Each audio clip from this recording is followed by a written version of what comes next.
Hello, my name is Edward Ashley Smith, and I just want to say a few words about the fact that I'm 66 years old and I'm not allowed to have a wife anymore. This is a visa application for my wife, Yelena Stanislavovna Shabalina, refused entry to the UK twice. I'll just show you this document. That's what it says at the top there. And there's a picture of my wife on one of her many visits to the UK, Yelena Shabalina, who is a very lovely girl actually. And I'll just read what it says on here. Elena, now my wife, has 2 stamps in her passport stating the above. Her Russian name is as described, but I've always known her as Elena Stanislavovna Shabalina. Whether that has any particular significance I don't know yet. Of course I did get to discover it, but it's nothing serious. The point is that we were married in High Wycombe on the 26th of the 4th, 2005. Which is virtually 2 years ago. We first met when I was on a BISO mission to Russia. BISO is British Executive Service Overseas, in April 2000. She was assigned as my interpreter, and a jolly good job she did too, translating not only between myself and the clients, but also my technical and self-improvement books as well.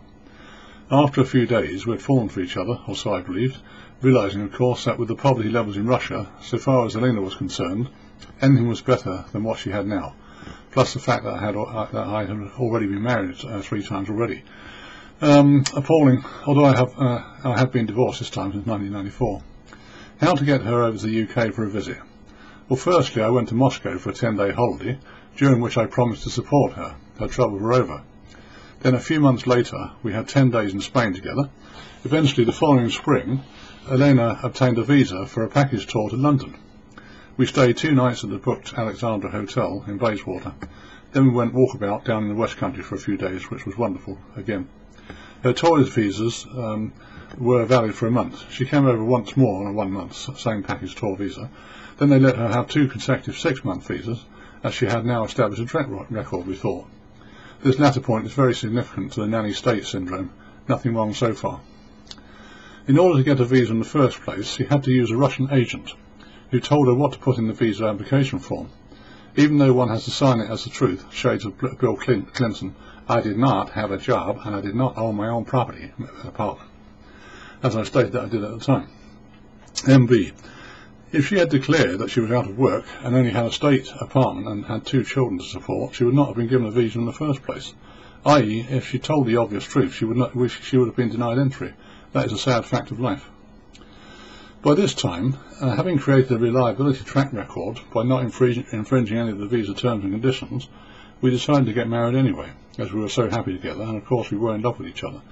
Neither of us could easily lay our hands on our divorce documents, as my ex-wife did not really want any contact with me.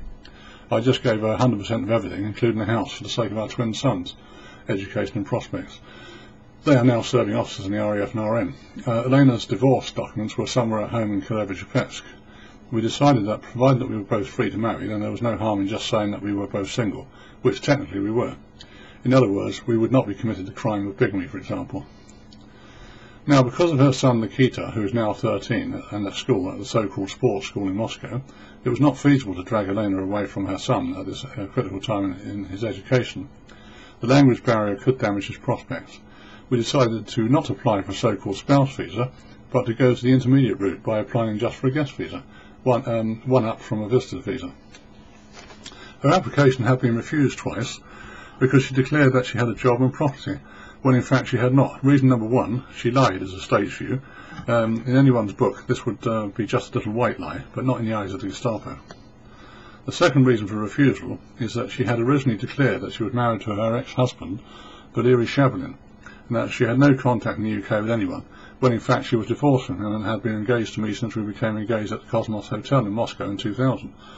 We could not get married at that time, as we theoretically had nowhere to live. I was living with my mother and acting as her carer at the time. That's my mother's carer, that is. So of course a little bit complicated, but not that unusual these days.